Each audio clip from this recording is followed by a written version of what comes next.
Tole baga nagaan dhuftee maqaan keenyudha eessarraa dhuftee gochaa waaqayyoo lafa kanarratti siif oolee tooraan dhugaa bahe. Tole maqaan koo Gaaddisee Taanaan jedhama. Bakki inni dhufee Lubbaa Borodhaa. Bakki jiraadhu Moosuma 02dha. Gochaan waaqayyoo lafa kanarratti naaf godhee tooruma kadhataarra seenee jechuudha. Raajii kadhachiifadhee waa'ee maatii koo jechuudha. Waa'ee maatii koo kadhachiifadhee maatiin koo waggaa 9 gargar ba'anii turanii. Haadhi koo musliimattee heerumtee musliima taatee abbaan koo kan biraa fuudhee ture jechuudha waggaa 9. Amma kana waaqayyoo inuman karadhaa waaqayyoo lafa kanatti dinqii naa godhe jechuudha. Dhufee asitti raajii kadhachiisee fi raajiin naman taa'ii maatii kee gidduutti nagaan hin taa'an jedhan. Eeyyena nama naan jedhe maatii kee gidduutti nagaan akka ta'u jajjeeraa maatii kee gidduutti nagaa buuseedhaan naaf kadhatanii achisa booddee amantiirraa namiin jedheen fudhadhee galee ji'a lammaffaa isaatti waaqayyo dinqee hojjete jechuudha.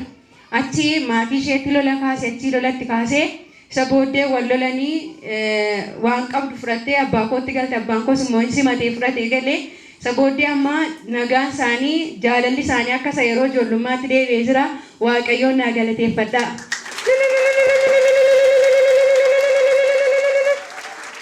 Tole ammamiif wal dhabanii turanii sabaaf ibsa godhi.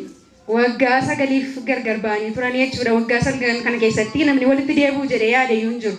Walitti hin deebi'amu jedhamee yaadamee jira. Garuu kadhannaan lafa kanarratti kadhatamu dinqii godhe jechuudha gaafa san. Waaqayyo dinqii hojjetee akkasittiin waan dinqii nu agarsiisee qe'ee keenyattis galatatu ta'e namni waa'ee keenya dinqisiifatanii kanaaf waaqayyoon galateeffachuudhaaf iddoo kanatti argamee isinis sabni waaqayyoon naa galateeffadhaa. Tole dhaamsi saba kanaaf qabdu yoo jiraate gabaabsas maal dabarsiif?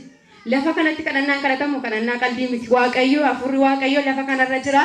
Waaqayyo anaanii na dhagaadhee yaadne amaneen beeku.